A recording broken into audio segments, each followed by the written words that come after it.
सूरत और राजकोट में लगी आग की जांच अभी ठंडी नहीं पड़ी थी कि बनासकांठा में हुए एक और हादसे में 18 लोगों की जीवन लीला हमेशा के लिए खत्म हो गई है। बनासकांठा की एक पटाखा फैक्ट्री में हुए धमाके में 18 मजदूरों की दर्दनाक मौत हुई है।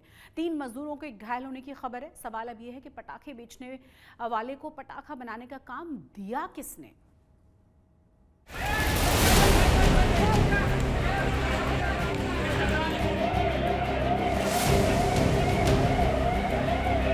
लापरवाही में मौत का शिकार हुए मजदूरों की ये तस्वीरें बनासकांठा के डीसा से आई है। सुबह 9 बजे के करीब डीसा जीआईडीसी पटाखा गोदाम में बॉयलर फटने से 18 मजदूरों की दर्दनाक मौत हो गई। हादसा इतना भयावह था कि इसमें 17 मजदूरों की जिंदा जलकर मौत हो गई। बनासकांठा के डीसा में आज जो हादसा हुआ और दुर्घटना हुई, यहाँ पे वो घटना हुई थी जहाँ पे जो है एक फैक्ट्री थी और यहाँ पे पटाखे रखे गए थे और एक ब्लास्ट होने के चलते जो है पूरी यहाँ पे स्लैब जो है वो टूट गया। वो किस वजह से टूटा, तो ब्लास्ट की वजह से टूटा। हालांकि ब्लास्ट किस वजह से हुआ वो अभी तक सामने नहीं आ पाया है। पुलिस और स्थानीय प्रशासन जो है जांच में जुटे हैं। एफएसएल जांच की जाएगी, उसके बाद पता चलेगा कि ब्लास्ट की सही वजह क्या थी। जो प्राइमरी जानकारी मिली है उसके मुताबिक यहाँ पे जो मजदूर काम कर रहे थे, पटाखे यहाँ पे रखे गए थे, ये स्टोरेज किया गया था, पर ये जो सारे स्टोरेज हैं वो इलीगल थे, ये बात बताई गई। विस्फोट के दौरान मजदूर फैक्ट्री में काम कर रहे थे। ये विस्फोट इतना भीषण था कि कई मजदूरों के अंग 50 मीटर दूर तक बिखरे पड़े हुए थे। तस्वीरों में आप देख सकते हैं कैसे राहत बचाव दल कपड़े में लपेटकर शवों को गाड़ी में भर रहे हैं। यहाँ तक जैसे सुबह पुलिस को पता चला था, पुलिस ने तुरंत ही राहत की कामगिरी स्टार्ट कर दी थी लोकल एडमिनिस्ट्रेशन के साथ मिलकर, और हम लोगों ने यहाँ पर जो सीन ऑफ क्राइम को भी प्रोटेक्ट कर दिया था। बेसिकली डेथ का जो रीजन है वो स्लैब पूरा गिर गया, तो स्लैब की दहने की वजह से जो है लोगों की डेथ हुई है। हम लोग इसके अंदर जो है एफआईआर में रजिस्टर कर रहे हैं अंडर सेक्शन 304, और इसके अंदर जो कोई भी इसका आरोपी है उसके खिलाफ सख्त से सख्त कार्रवाई की जाएगी। बॉयलर फटने का धमाका इतना तेज था कि फैक्ट्री की पूरी छत भर कर नीचे गिर गई। जब तक मजदूरों को कुछ समझ आता तब तक फैक्ट्री में भीषण आग लग चुकी थी, जिसमें कई मजदूरों की झुलस कर मौत हो गई। आग की लपटों का अंदाजा इस बात से लगाइए कि फायर ब्रिगेड को आग पर काबू पाने में 5 से 6 घंटे की मशक्कत करनी पड़ी।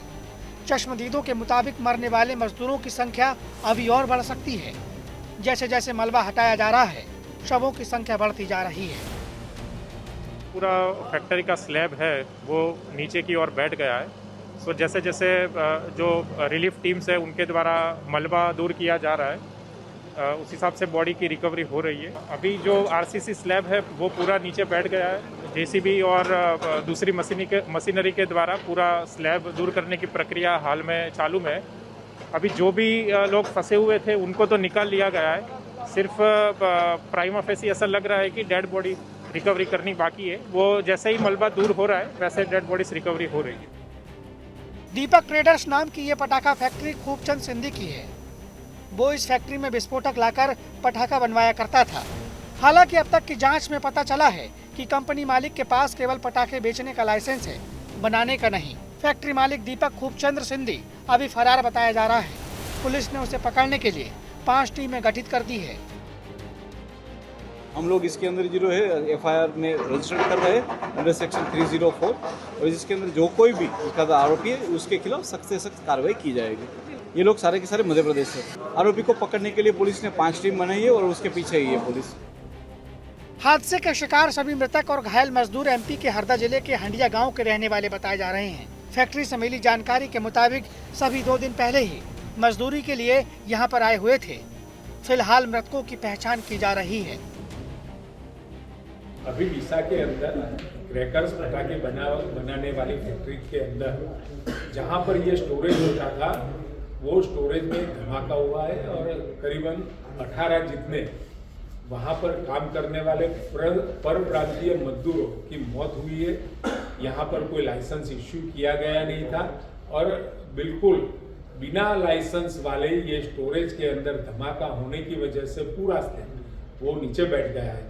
वहाँ पर तुरंत ये जानकारी मिलने के बाद जिला प्रशासन ने 7 फायर की टीम 8 एम्बुलेंस, 25 लोगों के साथ की SDRF टीम और 4 JCB सब वहां पहुंच गए और रेस्क्यू के लिए काम भी चालू कर दिया है। इस पूरे मामले में सियासत भी शुरू हो गई है। कांग्रेस ने सरकार पर फायर सेफ्टी के नाम पर गलत सर्टिफिकेट देने का आरोप लगाया है। गुजरात के बनासकांठा डिस्ट्रिक्ट के डीसा में एक बहुत बड़ी आग लगने से 17 लोगों की मृत्यु हो गई है। बार बार ऐसे हादसे होते हैं। सूरत में तक्षशिला में आगजनी हुई, निर्दोष लोगों की मृत्यु हुई, सरकार ने कोई चिंता नहीं की। राजकोट में हादसा हुआ, आग लगी, छोटे छोटे बच्चों की जानें चली गई, सरकार ने कोई चिंता नहीं की। आज बनासकांठा के डीसा में 17 लोगों की मृत्यु हुई है। भाजपा सरकार फायर सेफ्टी के गलत सर्टिफिकेट देने के लिए हफ्ते लेती है, पैसे खाती है और उसकी वजह से गुजरात में निर्दोष लोगों की जानें जाती है। मुख्यमंत्री भूपेंद्र पटेल ने घटना पर दुख व्यक्त करते हुए मृतकों के परिवारों को 4 लाख रुपए और घायलों को 50,000 रुपए की आर्थिक सहायता देने की घोषणा की है। लेकिन सबसे बड़ा सवाल यही है कि इन मजदूरों की मौत का कसूरवार कौन है। जब फैक्ट्री पर इतनी तादाद में मजदूर काम कर रहे थे तो फैक्ट्री में सेफ्टी फीचर्स का ध्यान क्यों नहीं रखा गया। जब ट्रेडर्स के पास पटाखे बेचने का लाइसेंस था तो धड़ल्ले से पटाखे बनाने का काम कैसे हो रहा था। क्यों सरकार और प्रशासन के ढुलमुल रवैये ने यहाँ पर अनदेखी की। सवाल बहुतेरे हैं, लेकिन कटघरे में सिर्फ पटाखे वाला ट्रेडर्स नहीं है। बनासकांठा से ब्रजेश दोषी के साथ आज तक ब्यूरो। इस पटाखा फैक्ट्री में इतना बड़ा ब्लास्ट कैसे हुआ? क्या इस फैक्ट्री में मजदूरों के लिए सेफ्टी फीचर्स रखे गए थे या नहीं? इसकी जांच की जा रही है और बनासकांठा के डीएम मिहिर पटेल ने बताया है कि एफएसएल की टीम ने जांच के लिए सब कुछ भेज दिया गया है और जो भी जिम्मेदार होगा उसके खिलाफ सख्त एक्शन लिया जाएगा। बनासकांठा के डीसा में हुए हादसे में 18 से ज़्यादा मजदूरों की मौत हो गई। हमारे साथ कलेक्टर हैं, उनसे बात करते हैं। मिहिर जी, ये जो इंसिडेंट हुआ क्या था? ब्लास्ट हुआ था, आग लगी थी, क्या प्राथमिकी जांच में सामने आया और कितने मजदूरों की मौत हुई है? गुजरात के डीसा में डुआ के पास जो इंडस्ट्रियल एरिया है, वहाँ पे दीपक ट्रेडर्स करके एक फटाकों का गोडाउन था। आज सुबह डिस्ट्रिक्ट एडमिनिस्ट्रेशन को प्राइमरी इन्फॉर्मेशन मिला था कि करीबन 9:45 के आसपास इस एरिया में एक प्रचंड विस्फोट हुआ है। विस्फोट की तीव्रता इतनी ज़्यादा थी कि अंदर जिन्हीं मजदूरों की डेथ हुई उनके जो बॉडी पार्ट्स है उनमें से कुछ बॉडी पार्ट्स 200-300 मीटर दूर से भी रिकवर किए गए थे।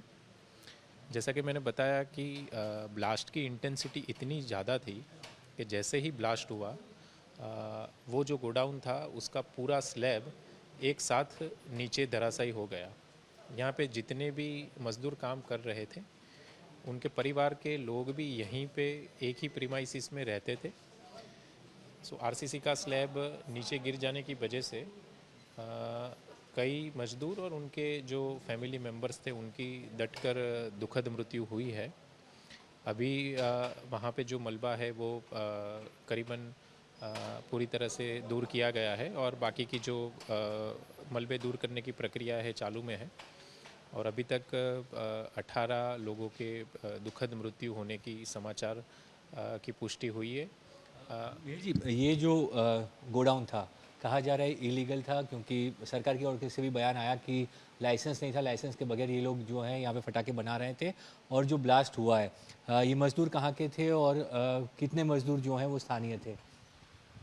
ये जो गोडाउन था उसका लाइसेंस 31 दिसंबर को एक्सपायर हो चुका था और उसके बाद उनको कोई लाइसेंस दिया गया नहीं था और यहाँ जो भी मजदूर काम कर रहे थे और जिनकी दुखद मृत्यु हुई है वो मध्य प्रदेश के देवांश और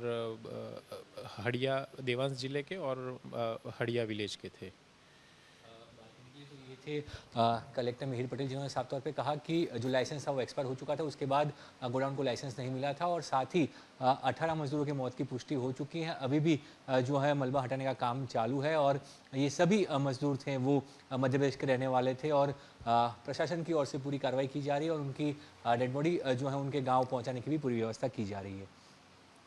डीसा से कैमरामैन साजिल आलम के साथ ब्रिजेश जोशी, आज तक। बनासकांठा हादसे में विपक्ष ने सरकार पर कई सवाल खड़े किए हैं। कांग्रेस ने हादसे को लेकर सरकार से तत्काल निष्पक्ष जांच की मांग की है। साथ ही साथ सरकार और फैक्ट्री के मालिक को मिलकर मृतकों के परिवार को 1 करोड़ रुपए का मुआवजा देने की बात कही जा रही है।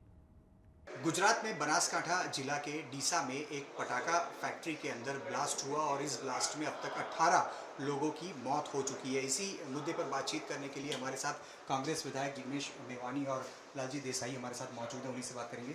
जिग्नेश भाई, किस प्रकार से आप इस ब्लास्ट और खास करके 18 लोगों की दर्दनाक मौत को देख रहे हैं, क्योंकि इससे पहले भी राजकोट में एक ऐसा ही हादसा हुआ जहाँ पे कई मौत हुई और इसके बाद फिर एक ब्लास्ट हुआ और डीसा में आज 18 लोगों की मौत है, कुछ लोग घायल भी बताए जा रहे हैं। सबसे पहले तो ये बहुत ही दर्दनाक है और जो भी परिवारों ने अपने स्वजन खोए उनके मैं अपनी श्रद्धांजलि अर्पित करता हूँ, अपनी संवेदना व्यक्त करता हूँ।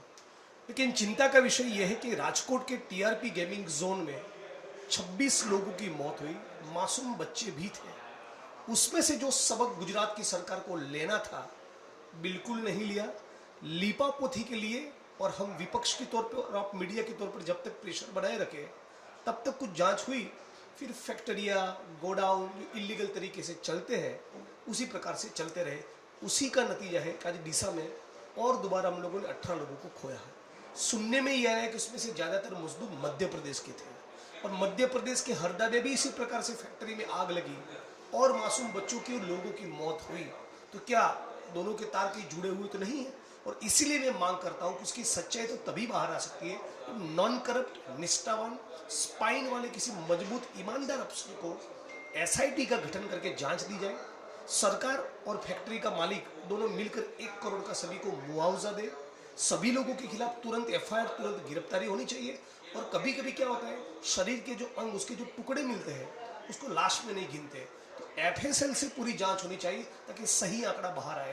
ये बेहद दर्दनाक तो है लेकिन गुजरात के लिए शर्मनाक भी है।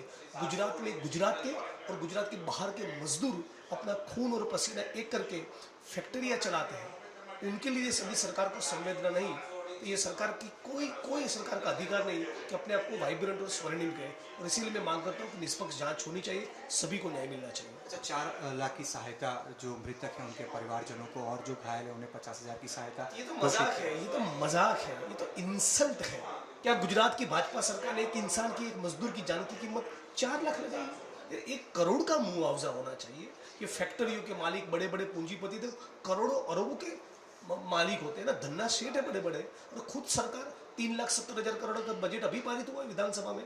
तो गुजरात की सरकार और मालिक दोनों मिलकर पीड़ित परिवार को 1 करोड़ का मुआवजा दे। लेकिन मुआवजे से भी ज़्यादा जरूरी है कि दोबारा कभी इसी प्रकार की वारदात न हो। और ये तभी सुनिश्चित किया जा सकता है कि सभी इस प्रकार की फैक्ट्रियों में जाँच हो और जिसकी लापरवाही के कारण ये घटना हुई सभी की गिरफ्तारी, और जो अफसर जिसका काम था इसकी जाँच करना, उसने क्या कार्रवाई की, वो क्यों जांच नहीं कर रहा था, किस प्रकार से यहाँ की फटाकी फैक्ट्री चल रही थी, उसका भी एक इन्वेस्टिगेशन होना चाहिए। तो एसआईटी के गठन की निष्पक्ष जांच हो इसलिए मांग की जा रही है। साथ ही में जो मृतक हैं उनके परिवारजनों को 1 करोड़ रुपए की सहायता देने की कांग्रेस की तरफ से मांग की जा रही है और निष्पक्ष जाँच हो, जो भी कसूरवार हैं उन्हें सजा हो, ये फिलहाल कांग्रेस मांग कर रही है।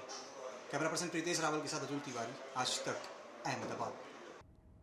आज तक गुजरात के स्पेशल बुलेटिन में आज के लिए बस इतना ही, लेकिन देश और दुनिया की तमाम बड़ी और अहम खबरों के लिए आप देखते रहिए आज तक।